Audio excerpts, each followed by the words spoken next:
Selamat pagi, Pak Zaki. Ya, alhamdulillah yang luar biasa. Apa kabar hari ini? Alhamdulillah sehat berarti luar biasa hari ini.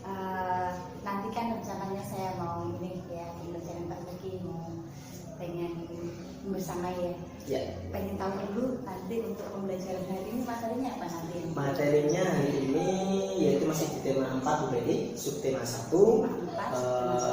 Fokus mapelnya di IPA yaitu di sistem peredaran darah.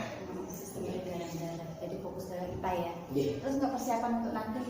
Untuk persiapan hari ini yang sudah saya siapkan yang pertama yaitu jenisnya RPP, kemudian bahan ajar dari saya maupun pendamping siswa, kemudian media pembelajaran berarti yang bisa siap. Medianya pakai apa saja? Medianya hari ini saya menggunakan gambar, kemudian torso, kemudian video tentang sistem peredaran darah itu sendiri.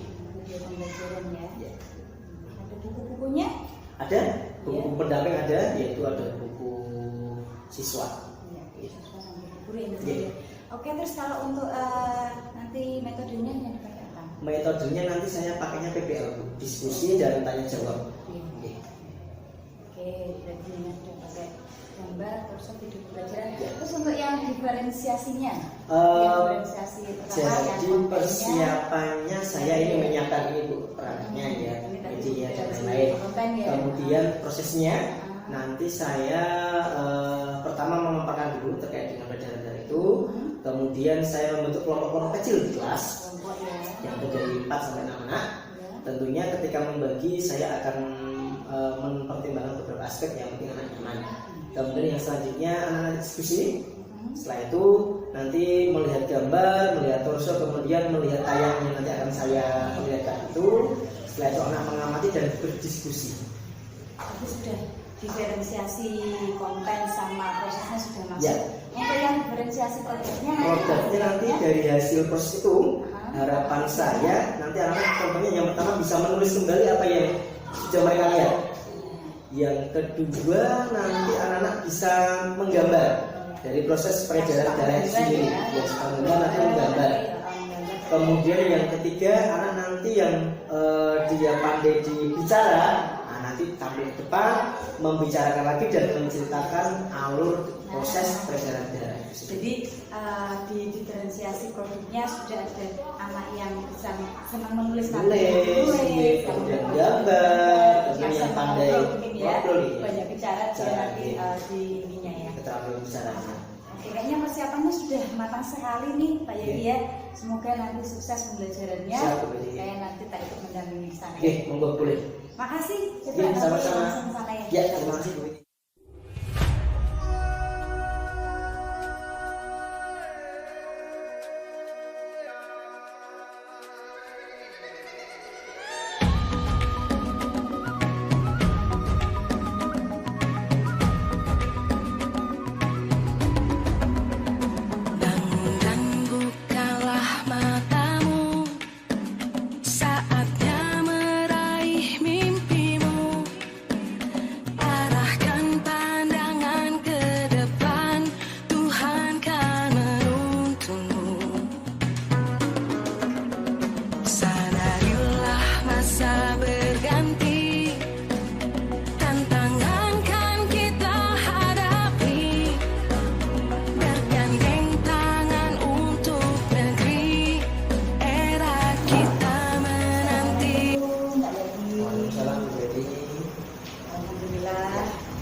Alhamdulillah siap.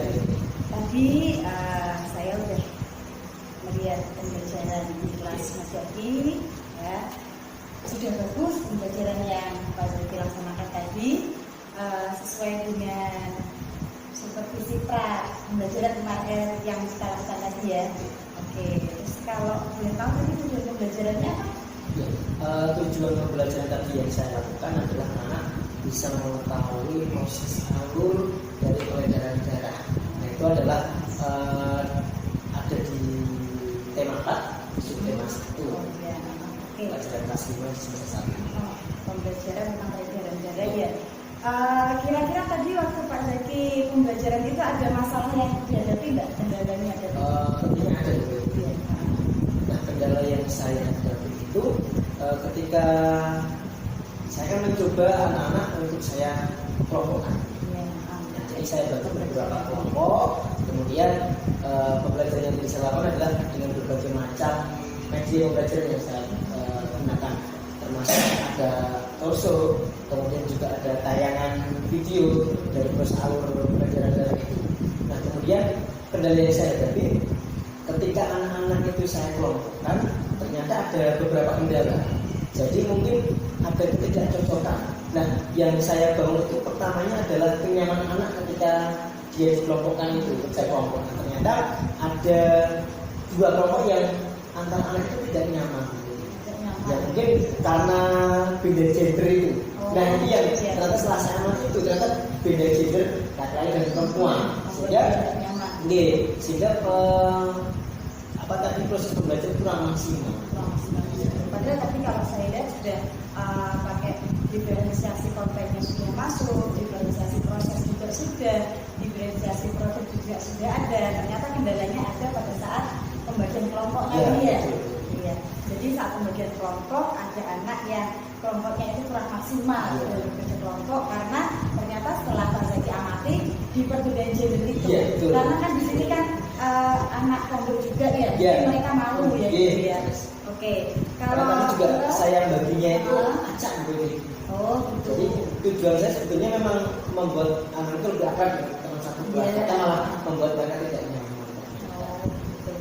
Jadi kalau begitu nanti rencana selanjutnya untuk mengantisipasi hal seperti itu bagaimana? Apa yang akan dengan? Berarti nanti yang akan saya perbaiki adalah proses pembagian kelompok itu.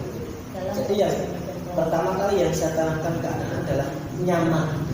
Jadi ketika dia nyaman berada di lingkungan kelompoknya, berarti otomatis ketika mereka berdiskusi, kemudian menyampaikan hasil diskusinya di depan kelas, itu akan cepat dan lebih bagus lagi. Jadi nanti terkait dengan pembagian kelompok akan saya ubah teknisnya, tidak saya acak lagi, tapi sesuai dengan tingkat kenyamanan anak dengan antar teman. Ini bukan maksud berartinya nanti apa namanya ya mendiskriminasi anak tidak, tapi akan saya buat konsep yang nyaman antar kelompok. Berarti intinya Pak Zaki akan mengutamakan kenyamanan anak. Ya betul. Ya, itu termasuk dalam salah satu prinsip pembelajaran diajar Dewantara yang berpihak pada murid ya. Jadi anak-anak akan merasa nyaman sehingga nanti mereka dalam melaksanakan diskusi itu bisa lebih maksimal lagi. Oke, selanjutnya kalau boleh tahu Pak Zaki kan tadi dari rencana Pak Zaki sudah mengidentifikasi masalah yang Pak Zaki hadapi, terus Pak Zaki juga sudah mengetahui bagaimana nanti rencana tindakannya. Nah dari semua itu terus nanti kira-kira Pak Zaki komitmennya untuk kedepannya dari rencana yang sudah Pak Zaki ambil ini gimana? Komitmen yang saya bangun adalah saya bisa berbagi. Kemudian tingkat kemudian apa namanya berarti memetakan konsep dulu, kemudian juga yang tadi itu. Jadi anak-anak ketika datang ke sekolah nyaman, bertemu dengan teman-teman nyaman, jadi dia belajar di sekolah juga menurut. Karena prinsipnya kita akan membawa mereka ke alurnya. Berarti intinya nanti Pak Zaki harus tahu dulu si anak ini misalnya si A, dia itu biasanya dengan siapa, dia si B dengan siapa. Jadi kalau begitu kan mungkin Pak Zaki juga bisa lebih leluasa. Nanti bisa kendali posisi mereka. Harapannya itu mungkin kalau nggak malu, mereka terus ngomongnya kan diskusinya enak ya, bisa apa ya? Plus. Nah, tuh mengeluarkan ide gitu. Kalau tadi dengan kelompok yang mereka berbeda gender, mereka malu, otomatis nanti tidak maksimal. Oke Pak Zaki, untuk apa yang Pak Zaki rencanakan ini kira-kira akan diambil untuk langsung ditindaklanjuti kapan? Insya Allah berarti ini dua lagi sesuai dengan urutan tema. Nanti otomatis malam bersama gitu ya, akan ditindaklanjuti lebih lanjut lagi dan Pak Zaki akan mulai memetakan anak berdasarkan tingkat kenyamanan mereka tadi. Boleh dikatakan berarti berdasarkan pada mungkin keakraban mereka ya. Mungkin di rumah mereka belajarnya sebenarnya berdasarkan ini gitu ya. Baik Pak Zaki, semoga apa yang nanti yang sudah Pak Zaki rencanakan ini bisa berhasil untuk kedepannya supaya pembelajaran yang tadi sudah bagus itu